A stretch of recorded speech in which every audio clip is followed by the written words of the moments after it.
तो हेलो दोस्तों, let we start the topic. आज हम लोग हिंदी भाषा के विकास के बारे में जानेंगे। तो सबसे पहले हम जानते हैं, तो सबसे पहले वर्ड क्या होता है? ध्वनि। ध्वनि से मिलके बनता है अक्षर, अक्षर से मिलके बनता है शब्द, और शब्द से मिलकर के बनता है वाक्य, और वाक्य से मिलके बनता है विचार, जो हमारे मन में आते हैं, जो हम बोलते हैं, व्यक्त करते हैं शब्दों के रूप में। भाषा का अर्थ क्या होता है? भाषा का अर्थ साधन जो विचारों का आदान प्रदान करे उसे क्या कहते हैं? भाषा। और इस भाषा शब्द की उत्पत्ति किससे हुई? एक भाष्य शब्द से। किससे?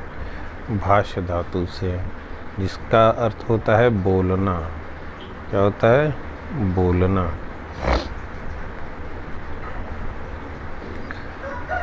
अब भाषा कितने प्रकार के होते हैं? भाषा 2 प्रकार की होती हैं। बोल कर प्रकट करे तो उसे मौखिक भाषा कहते हैं, और जो भाषा जो लिखकर प्रकट की जाती है उसे लिखित भाषा कहते हैं। लिखित भाषा में हम कुछ चिन्हों का प्रयोग करते हैं, जैसे ना, नी, का, की आदि शब्दों का प्रयोग करते हैं हम। आइए हम जानते हैं लिखित भाषा किसे कहते हैं। लिखित भाषा में मौखिक मूल ध्वनियों को चिन्ह दिया जाता है। जैसे हम रोमन लिपि में ABCD लिखते हैं, और देवनागरी लिपि में जैसे अ, आ, ई, क, ख, ग, ब, ह, स आदि ये सब लिखते हैं। इसे मानक हिंदी कहते हैं। जहाँ र मात्रा बार बार हार मार हो वहाँ संस्कृत होता है। जैसे तस्म र मात्रा की आवृत्ति, जैसे संस्कृत में। संस्कृत में पितृ को कैसे पिता कह सकते हैं? पितृ। इंग्लिश में फादर लिखते हैं, स्पेनिश में पाडर लिखते हैं, जर्मन में वार्डर लिखते हैं, हिंदी में पिता लिखते हैं, और रोमन में पितर लिखते हैं। अब हिंदी भाषा का विकास कैसे हुआ? हिंदी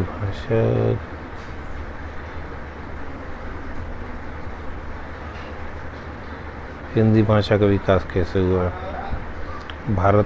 भारत यूरोपियन भाषा जिसे कहते हैं। भारतीय भाषा परिवार से फिर बना भारतीय ईरानी, जिसे फारस आदि कहते हैं, फारसी, और फिर में भारतीय आर्य संस्कृत जो हमारे पास है।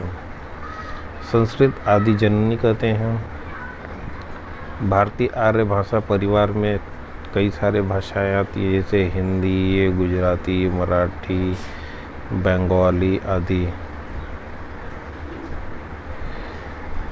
ये सब आती है।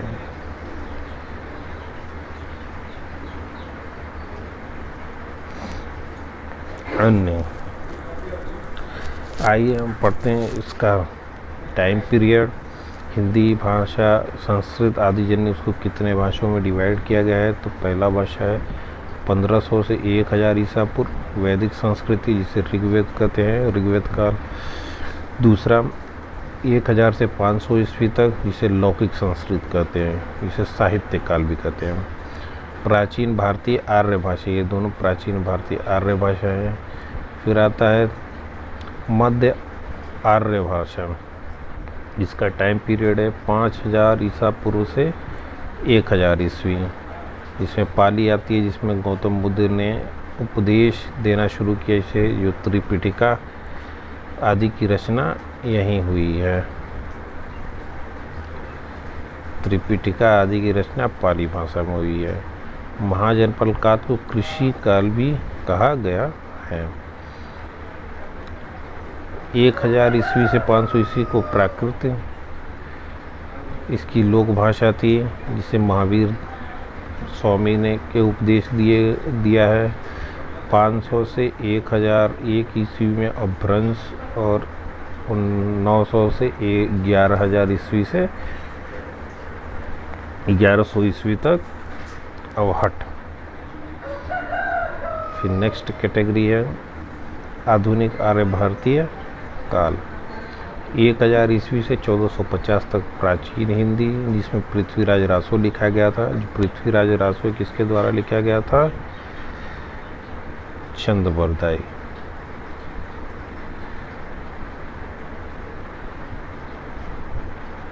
चंद्रबरदाई के द्वारा पृथ्वीराज रासो लिखा गया था। 1450 ईस्वी से 1650 ईस्वी तक मध्यकालीन, और 1850 ईस्वी से अब तक जो चल रहा है समय वो आधुनिक हिंदी है। अब हिंदी शब्द क्या होता है उसके बारे में जानते हैं। पर्शियन, फारसी में स की ध्वनि नहीं होती है की वजह से ह का उच्चारण करते हैं। जब भी कोई चीज़ श होती है उसमें ह उसको लगाते हैं। जैसे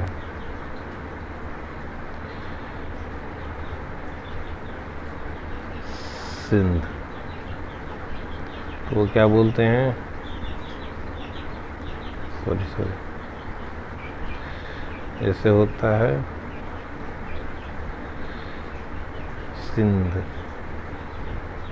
तो वो क्या बोलते हैं? हिंद। ठीक है।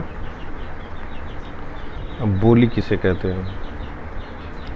यह छोटे से क्षेत्र में बोले जाती है, वह इसमें साहित्य रचना भी नहीं होती है, उसे बोली कहते हैं। जैसे साहित्य रचना हो सकती है लेकिन इसमें व्याकरण नहीं होती है।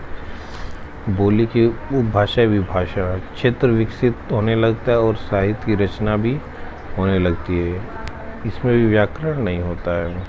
फिर उपभाषा आसपास में आकृति रचना अर्थ आदि के आधार पर जुड़ी रहती है।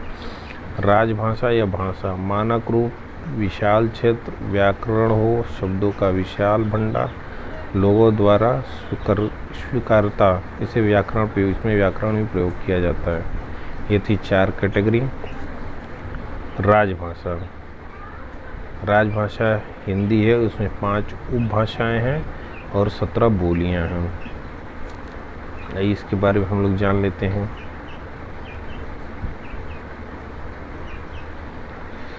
ये डायरेक्शन पूरब, पश्चिम, उत्तर, दक्षिण। पूरब में पूर्विया बिहार तक, उत्तर में बद्रीनाथ उत्तराखंड में, दक्षिण में खंडाला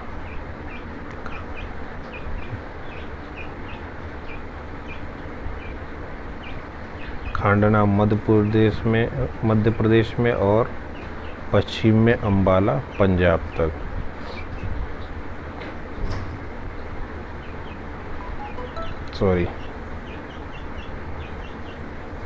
अब उपभाषा को कितने क्षेत्रों में विभाजित किया है? ये उपभाषा किसके द्वारा विभाजित की गई है? John Abraham Grecian. किसके द्वारा? जॉन अब्राहम ग्रीशियन के द्वारा। ये बहुत इम्पोर्टेंट है। फर्स्ट 1927 में ग्रंथ लिखी थी। इसमें राजस्थानी भाषा को बांटा गया है। पूरब जयपुर की तरफ में डुडिया या हथौड़ी कहते हैं, पश्चिम में मारवाड़ी, उत्तर में वे मेवाती, दक्षिण में मालवी। राजस्थानी भाषा को विभाजित किया गया। दूसरा है पश्चिमी भाषा।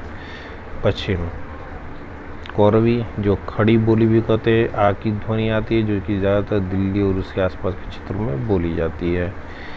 इसके लिए आकार। दूसरा हरियाणवी, इसे बांगुर भी कहा जाता है, आकार बहुला। और कन्नौजी बुंदेली।